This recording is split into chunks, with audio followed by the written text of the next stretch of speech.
శ్రావణ మాసంలో తప్పనిసరిగా ఇంట్లో ఆగ్నేయ దీపాన్ని వెలిగించండి.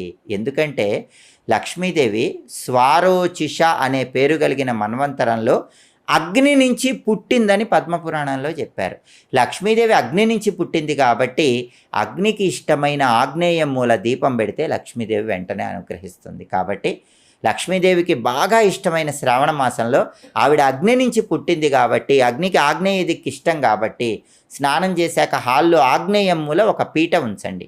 ఆ పీటకు పసుపు రాసి కుంకుమ బొట్లు పెట్టి ఆ పీట మీద చక్కగా ముగ్గు వేసి ఒక పెద్ద మట్టి ప్రమిద ఉంచి ఆవు నెయ్యి కానీ నువ్వుల నూనె కానీ పోసి 2 లేదా 3 ఒత్తులు వేసి దీపం పెట్టండి. దీన్ని ఆగ్నేయ దీపం అంటారు.